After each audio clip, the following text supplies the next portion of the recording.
7 good.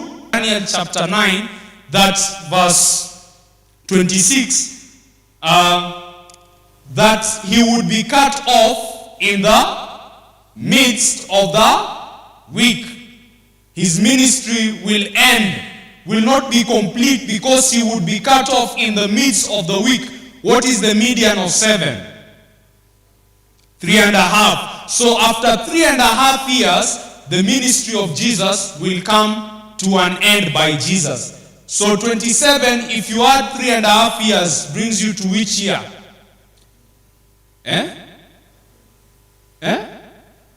Not 31. Which one?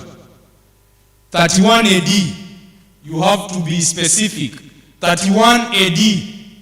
27 AD, if you add 3.5 years, does not bring you to 31. It brings you to the year 31 AD. 31 AD. Now what happened in 31 AD? Jesus was crucified, and all ceremonies that pointed to Jesus came to an end.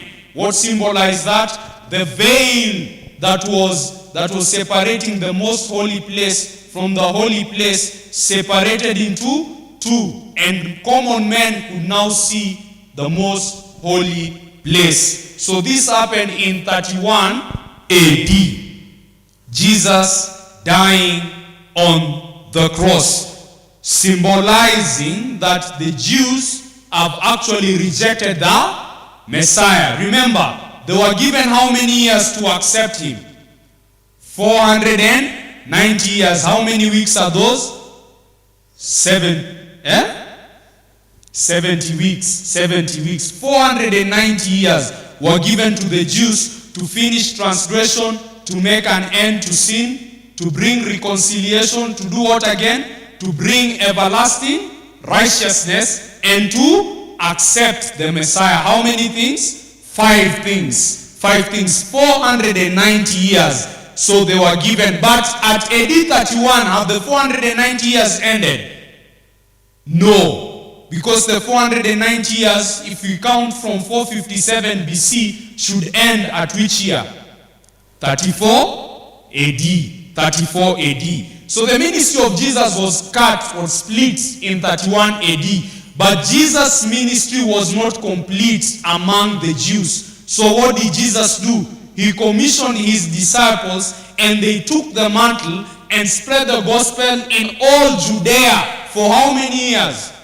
3.5 years, to make the ministry of Jesus complete, which ended in the year 34 AD. What marked the ending of the preaching of the gospel to the Jews? Stephen being stoned to death. Stephen being stoned to death by the leading and by the watchful eye of a man named Saul. You remember Saul? He was also converted in the same year, AD 34. And in AD 34 marked the beginning of the preaching of the gospel to the Gentiles and to the entire world.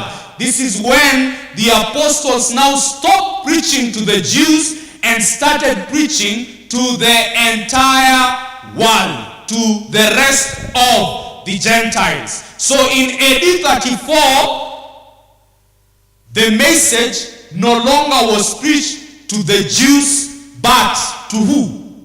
The Gentiles. AD 34 is the year that the probation time for the Jews as a nation came to an end.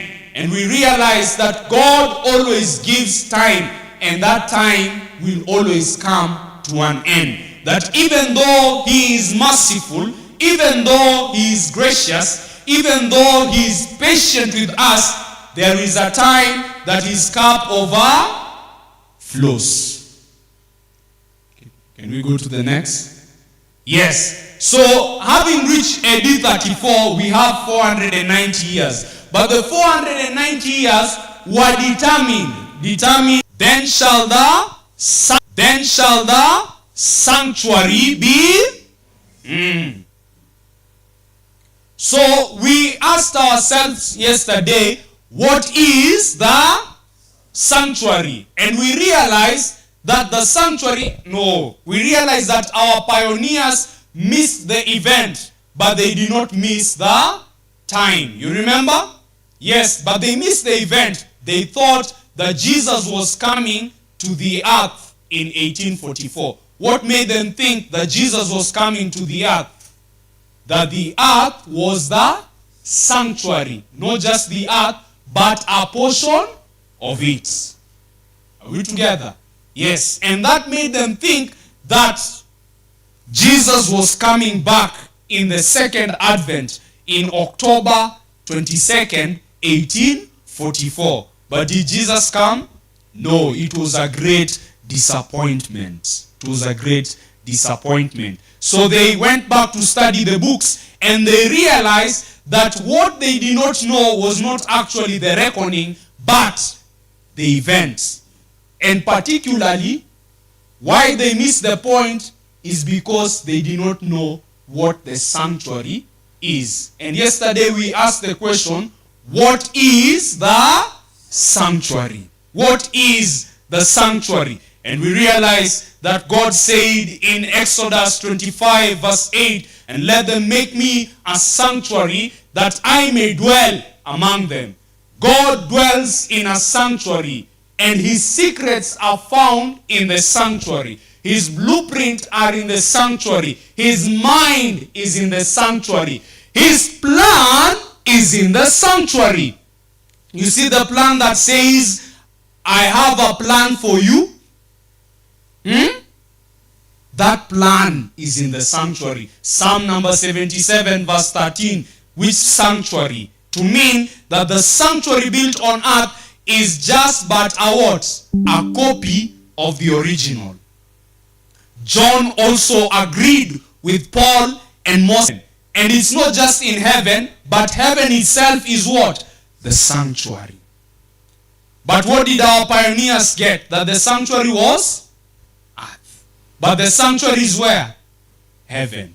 So we want to continue with analyzing what is the sanctuary and probably answer the question, what is the cleansing of the sanctuary? Let's go to the book Hebrews. We are reading Hebrews chapter 8 verse 1 and 2.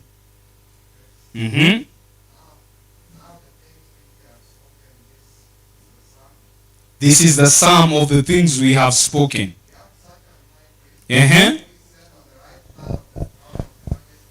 So in heaven, which is the star in high 1 and 2. A minister of the sanctuary of the true tabernacle. This is the sum of the things we have spoken. So the true tabernacle was pitched by Moses, right? No. The true tabernacle was pitched by who? God. Which the Lord pitched and not man. God pitched the true sanctuary, which is tabernacle. And we have an high priest in that tabernacle. His name is Jesus. A minister of the sanctuary of the true tabernacle. There is a sanctuary in the true tabernacle was pitched by Moses, right? There was a sanctuary. The true tabernacle was, but it was left in ruins. You remember the temple that Solomon built? Pitched. Yes. And not however, the sanctuary on earth is but a figure, a copy of the true tabernacle where? In heaven. Which who pitched? His name is the Lord. Pitched. The Lord himself pitched. The true sanctuary is in heaven. Now sanctuary was divided into two apartments, right? The holy place and the most holy place. And of course we had the outer courts. Now the holy place had some certain artifacts. We saw the lampstand, right? We saw what? The table of shewbread, and we saw what? The altar of burning incense just before the veil. And the smoke that came out of the altar of burning incense would find its way over to where? The most holy place. Now in the most holy place, we also had certain artifacts. We had the mercy seat, and under the mercy seat, we had something. What was it called? The Ark of the Covenant. Beside the mercy, on either side, we had the two cherubim, right?